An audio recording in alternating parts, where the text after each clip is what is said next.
Cruz e Credo, relembrando o Evangelho da Cruz.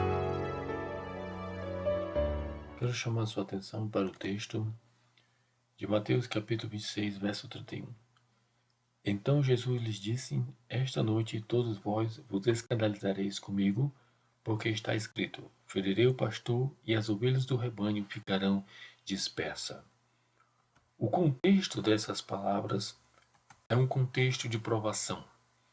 Uma provação tanto para Cristo, pois humanamente ele enfrentaria a traição, enfrentaria a prisão, enfrentaria depois o seu flagelo e por fim a sua morte. Humanamente ele seria fortemente provado, mas também representava uma grande provação de fé para os apóstolos. Os apóstolos seriam tentados a abandonarem a Cristo. Quando Jesus diz que essa noite todos os discípulos se escandalizariam nele, o termo grego traduzido por escandalizar significa literalmente tropeçar. Mas nesse contexto específico significa renunciar, desistir, abandonar. Assim, os discípulos naquela noite, exatamente na noite da traição e da prisão de Cristo, eles teriam a sua fé testada e provada.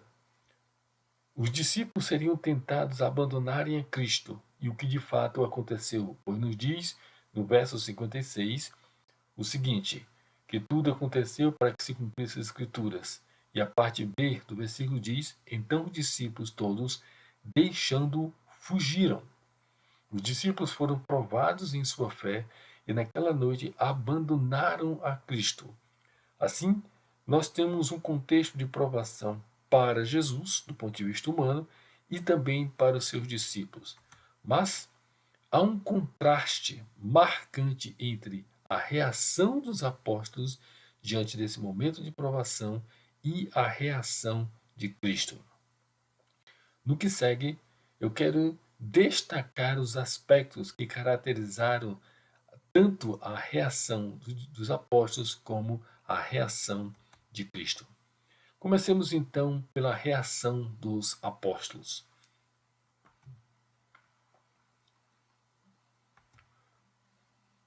Como os apóstolos reagiram foi de abandono de Cristo, mas a pergunta que precisamos fazer é: qual a causa dessa reação dos discípulos quando foram provados? Por que eles agiram dessa maneira em especial? Por que eles fugiram?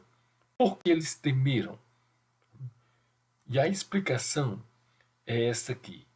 Foi o seu excesso de autoconfiança.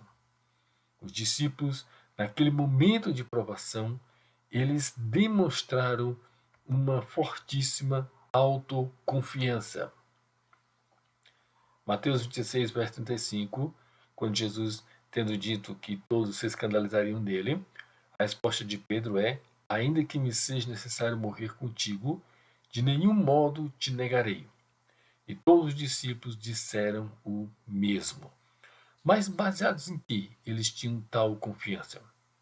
O próprio Jesus é quem lhes dissera que todos o abandonariam, todos tropeçariam, todos se escandalizariam nele naquela noite.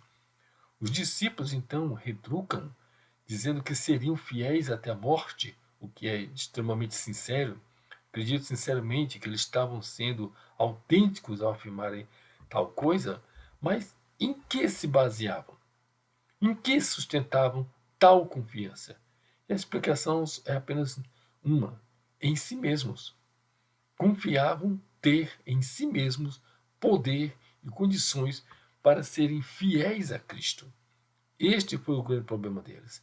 E o mesmo acontece com muitos cristãos, que quando provados, quando diante de alguma grande provação, confiam muito mais em si mesmos, essencialmente em si mesmos, do que em Deus.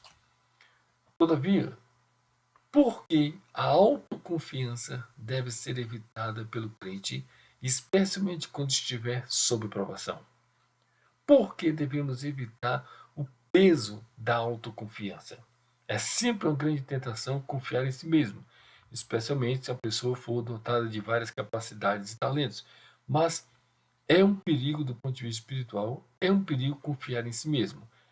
E ao lermos essa narrativa da atitude, da reação dos apóstolos, nós vamos entender aqui algumas razões para evitarmos a autoconfiança. Em primeiro lugar, a autoconfiança ignora que certas coisas estão além, muito além da capacidade humana. Um dos erros dos discípulos, ao confiar em si mesmo, foi exatamente caírem nessa cilada. Eles ignoraram que muitas coisas, especialmente as espirituais, estão além de sua capacidade. Muitas coisas estão muito além do que são ou pensam poder fazer, especialmente no contexto de uma provação.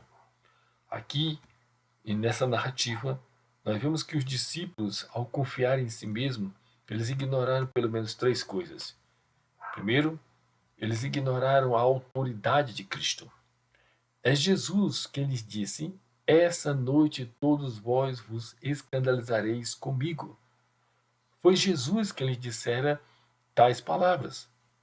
Quando eles retrucam, então, dizendo que seriam fiéis a Cristo até a morte, eles estão, sem o perceberem, questionando ou ignorando a autoridade de Cristo. Se Jesus, a palavra encarnada, aquele que tem toda a autoridade, se é ele que lhes disse tais coisas, como eles poderiam então contradizer-lhe? Mas naquele momento, no seu zelo pelo Senhor Jesus, seu zelo, na sua vontade de serem fiéis a Cristo, eles não perceberam que sua resposta estava questionando a própria autoridade de Cristo. Uma outra coisa que eles ignoraram foi a autoridade das Escrituras. Bastava a simples palavra de Jesus, mas às suas palavras, Jesus também acrescenta uma profecia bíblica, extraída do livro de Zacarias 13, verso 7, que diz: ferirei o pastor e as ovelhas do rebanho ficarão dispersas. E Jesus lhe diz: porque está escrito. O abandono dos discípulos que iriam fugir e abandonar a Cristo já era uma profecia. Seria o cumprimento de uma profecia.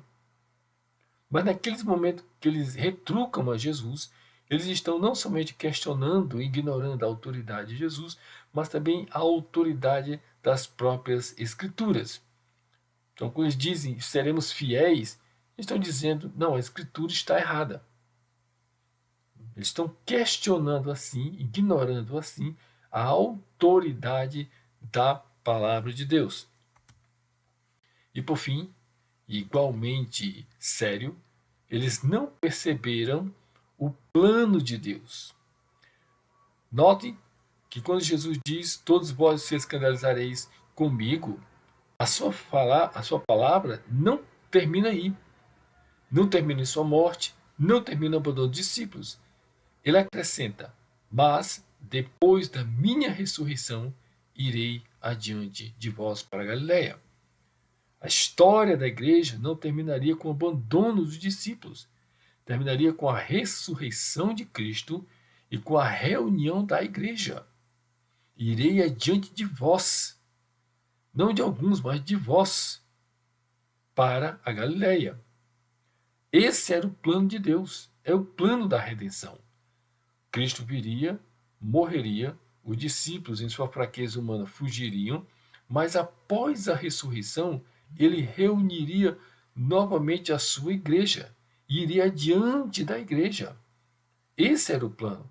E eles não conseguem ouvir, nem perceber, nem se darem conta da seriedade, da profundidade e da maravilha dessa palavra e dessa profecia do Senhor Jesus.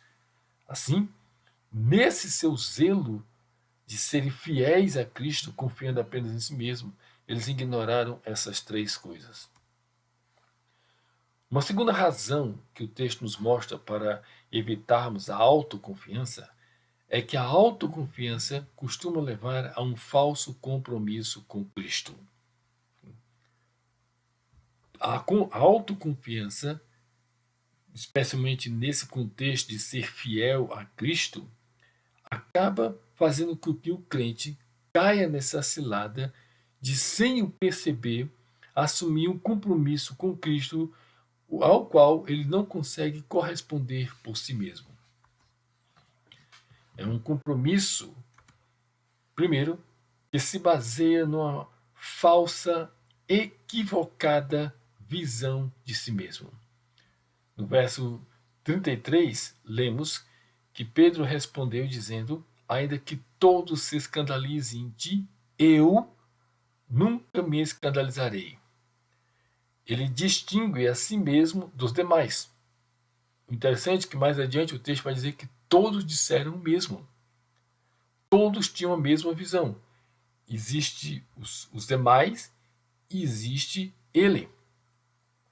Ele se considerava diferente dos demais. É uma visão distorcida, equivocada e, portanto, falsa de si mesmo. Acredita ter em si poder e capacidade que os demais não têm.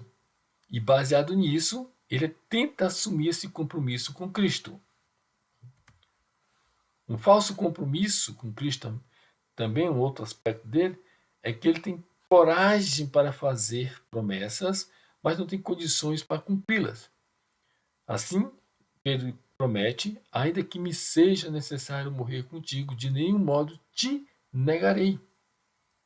É uma ousada promessa que ele faz a Jesus. Ele assume esse compromisso com Jesus, mas não consegue cumpri-lo. Todos nós conhecemos a história. Pedro negou a Jesus 3 vezes. E os demais discípulos fugiram. E o Evangelho de João vai nos dizer que eles ficaram trancados.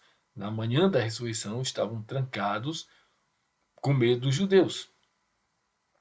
Confiaram em si mesmo, prometeram ser fiéis a Cristo, mas não cumpriram. Porque um falso compromisso com Cristo é capaz de fazer essas promessas muito ousadas, mas não tem condições em si mesmo para cumpri-las.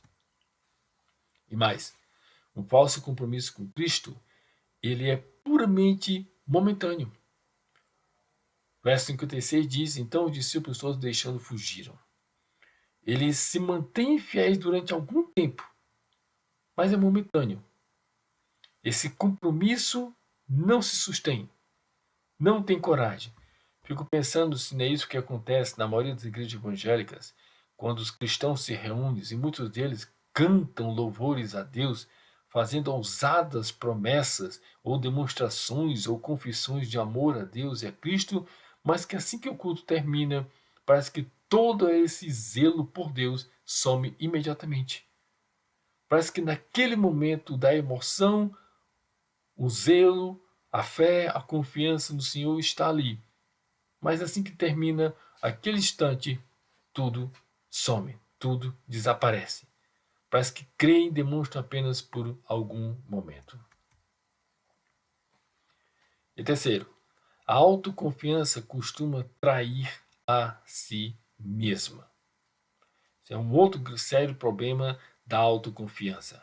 Aqueles que confiam em si mesma acabam traindo a si mesmos. Jesus chama os discípulos para orar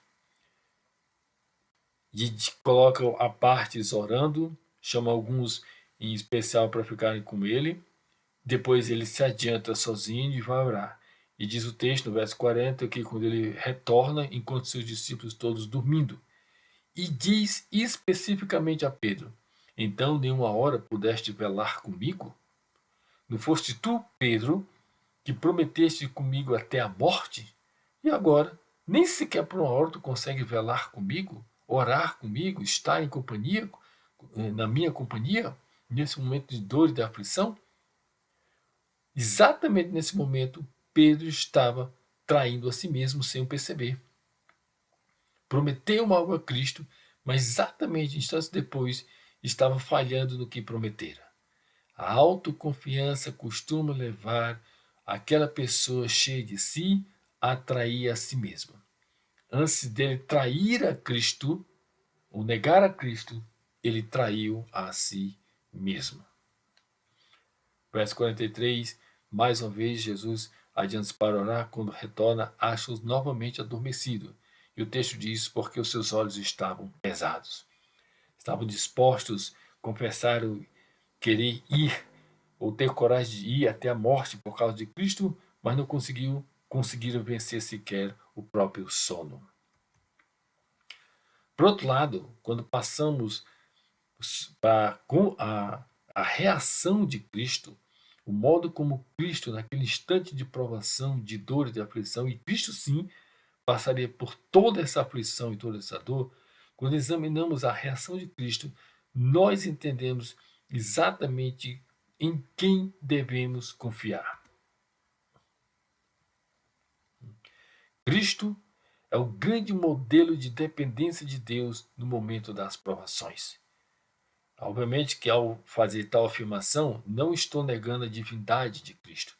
Jesus era Deus, era o Verbo encarnado, era o Deus que se fez carne e habitou entre os homens. Mas ao tornar-se homem, ele tornou-se homem por completo. E, como homem, ele demonstrou a sua dependência de Deus, especialmente nesse momento em que seria provado a caminho da cruz. Nós estamos discutindo aqui então e examinaremos a humanidade de Cristo.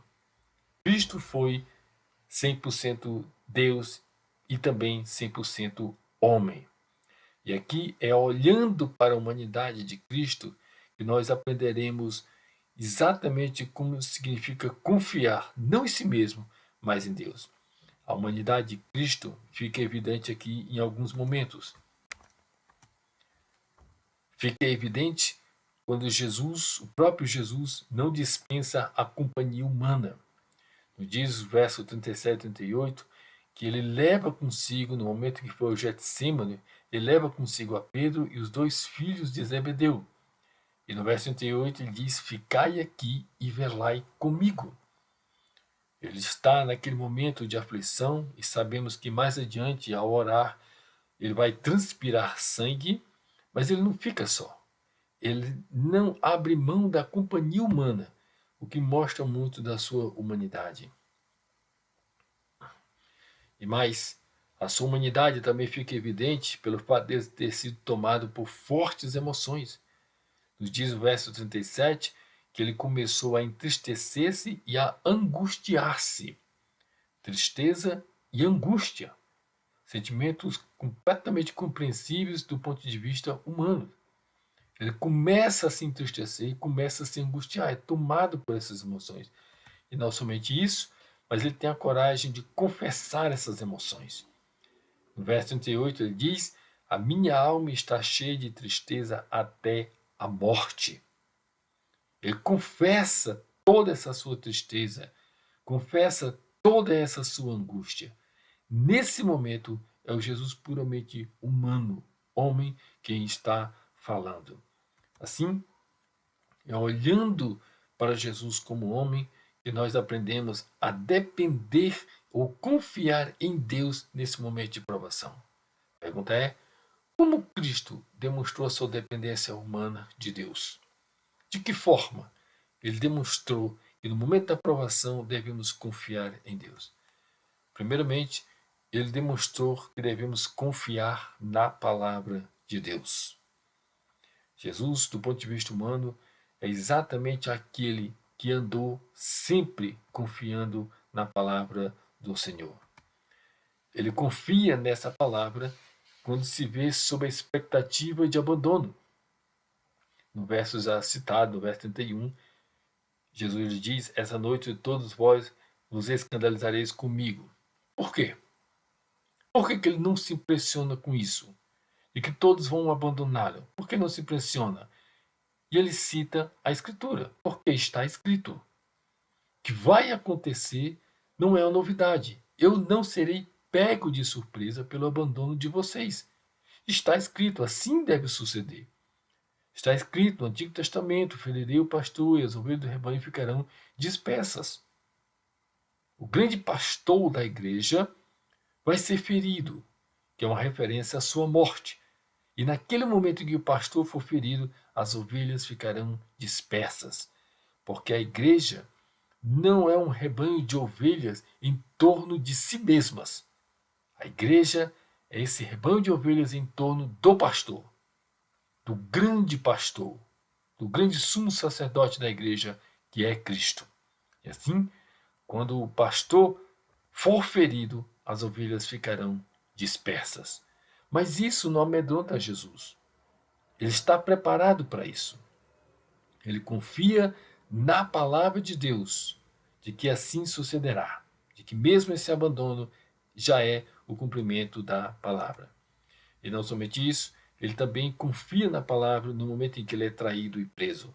Nós conhecemos a história, quando os soldados vêm prender a Jesus, Pedro saca de uma espada, fere a um dos soldados, ao qual Jesus cura, e depois Jesus dirige-se a Pedro e diz: Acaso pensas que não posso rogar a meu Pai, ele me mandaria neste momento mais de 12 legiões de anjos? Então ele acrescenta: Como, pois, se cumpririam as Escrituras segundo as quais assim deve suceder? O que está acontecendo na traição de Judas, na prisão dele naquele instante, era nada mais que o cumprimento das Escrituras.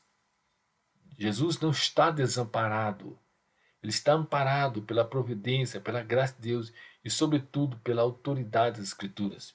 Ele confia na palavra. E mesmo naquele momento de grande dor e aflição, ele está confiando na palavra de Deus.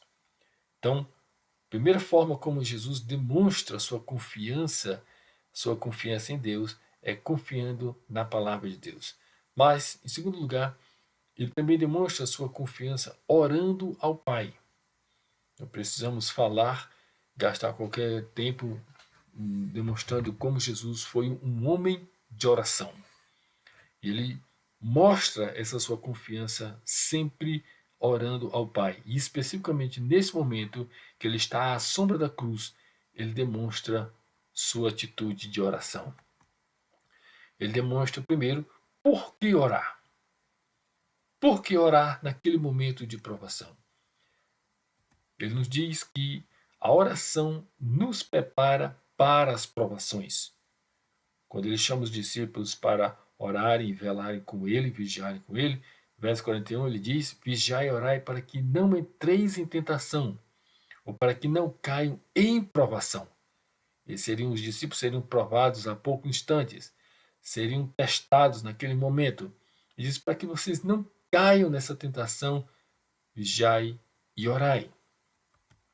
Uma segunda razão para orar, que é apresentada por Jesus, é porque a oração concede força sobre a fragilidade da carne, a fraqueza da carne.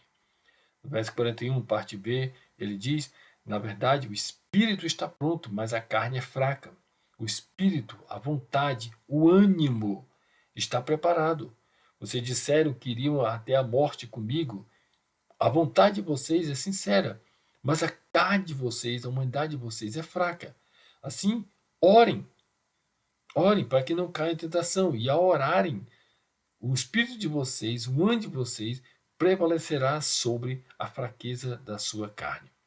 Assim ele nos mostra por que orar. Mas não somente isso, ele também nos mostra como orar. E aí vamos olhar para o próprio exemplo dele. Primeiramente, ele nos diz que a oração deve ser acompanhada por vigilância. Vigiai e orai para que não entreis em tentação. Vigiai. O termo aqui, mesmo considerando seu original grego, ele vai ter dois sentidos. Um puramente físico, literal. Vigiai, estai alerta, estai acordados. Os discípulos estavam ali com os olhos pesados de sono. Fiquem acordados. Fiquem acordados, tem sentido puramente literal, mas também tem um sentido espiritual, de vigilância espiritual. Estejam atentos. Naquele momento era o momento das trevas. O Cristo seria traído naquele momento. O poder do mundo recairia sobre Jesus e Jesus seria entregue àquele momento ali. E Jesus espera que eles compreendam o que está acontecendo naquele momento. Vigiai e orai. E essa atitude de vigilância vai ser mencionada pelos discípulos. 1 Coríntios 16, 13, Paulo vai dizer: sede vigilantes. Permanecei firmes na fé, portai-vos varonilmente, fortalecei-vos. Sede vigilantes e depois permanecei firmes na fé. Essa atitude de estar alerta, de estar acordado, de ter discernimento, perceber o que está acontecendo. Pedro vai usar a mesma expressão referindo-se ao perigo do diabo. Sede sóbrios e vigilantes. Por quê? O diabo, vosso adversário, anda em derredor como leão que ruge procurando alguém para devorar. Então, essa atitude de vigilância, Jesus está dizendo, deve estar presente também no momento da oração. Vigiai e orai. Segunda coisa que Jesus nos mostra como deve ser a nossa oração é a necessidade de buscarmos um momento sozinho com Deus. Ele chama os discípulos para orarem com ele, mas diz o texto, no verso 39, que ele se adianta um pouco. Ele fica sozinho com o Pai. Assim, ele chama os discípulos para orarem com ele. Mas ele adianta-se um pouco. Ora com os discípulos, e nós temos várias passagens dos evangelhos que vemos Jesus orando em companhia de outras pessoas, mas aqui ele adianta-se um pouco. Então, crente deve orar de fato com os demais irmãos, mas sempre deve ter aquela vida pessoal, sozinha, solitária com Deus. Como o próprio Jesus, em Mateus 6, vai dizer: entra no teu quarto, fecha a porta e orarás a teu Pai. E o teu Pai que te vê em secreto vai te recompensar. A oração de confiança deve ter essa confiança solitária na presença de Deus. Jesus também nos ensina a atitude de reverência, pois quando Jesus vai orar, diz o texto, verso 39, que ele se prostra sobre o seu rosto. Se prostra sobre o seu rosto perante o Pai. Ele demonstra essa profunda reverência diante de Deus. Não se aproxima de Deus como se aproximasse de um qualquer. É o Senhor, é o Pai, é o Deus eterno. Quarto, ao orar, primeira coisa que ele reconhece é a paternidade de Deus. Ele ora dizendo, meu Pai. São as primeiras expressões. Sabemos que mais adiante ele vai se angustiar tanto que vai transpirar sangue. Mas isso não impede de iniciar a sua oração com essa total convicção e reconhecimento da paternidade de Deus. Meu Pai. Quinto, e aí então é que ele vai apresentar as suas petições. Meu Pai, se possível, passe de mim este cálice. Há esse contexto imediato de se colocar na presença de Deus, de ter reverência, de buscá-lo sozinho e então vai apresentar as suas petições. Sexto, ele vai demonstrar confiança na vontade do Pai. Ele não somente pede a parte de mim esse cálice, mas acrescenta, todavia não seja como eu quero, e sim como tu queres. Apesar de toda angústia, que seja feita a vontade de Deus. E ele mesmo tinha nos ensinado isso, que ao orarmos devemos dizer, seja feita a tua vontade, assim na terra como no céu. E por fim, ele demonstra perseverança. Pois diz o texto, verso 44, que Jesus deixa os discípulos novamente e foi orar pela terceira vez, repetindo as mesmas palavras. Repetir as mesmas palavras, não no contexto de Mateus 6, quando ele criticou que alguns pagãos repetem sempre as mesmas palavras, mas supondo que as palavras ou que a repetição dessas mesmas palavras tenha em si algum poder capaz de mover a Deus. Não. Aqui a ideia é de uma confiança e de uma perseverança nessa oração. Assim como o apóstolo Paulo vai orar e por 3 vezes ora ao Senhor, pedindo que Deus lhe retirasse o espinho de sua carne. A ideia da perseverança, mesmo que repetindo as mesmas palavras, mas a ideia de confiança, de perseverar em oração. O próprio Jesus contou várias vezes parábolas que ensinavam essa ideia de perseverar. Contou a parábola daquela viúva que incomodou um juiz iníquo, o qual, por causa da insistência dessa mulher, ele a atendeu. Jesus então faz a aplicação. Se um juiz iníquo vai ter resposta por causa da insistência, muito mais o justo juiz vai nos atender, embora nos pareça demorado em responder. mas Ele vai atender.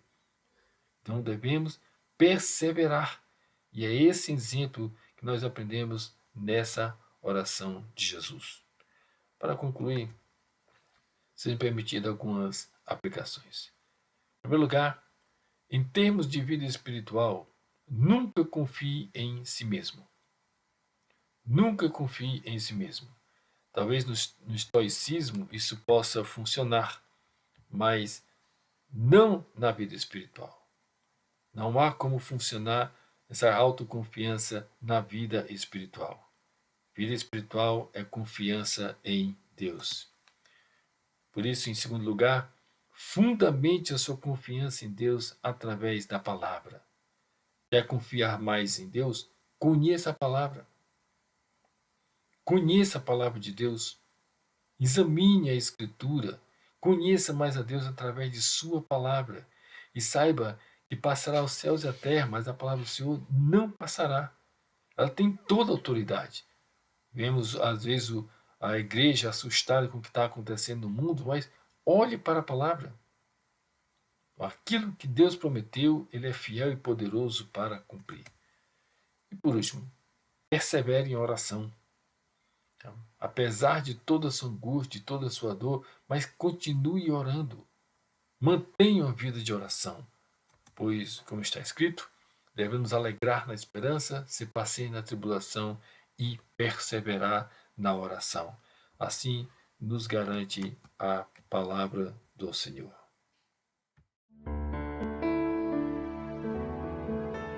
Cruz e Credo. Relembrando o Evangelho da Cruz.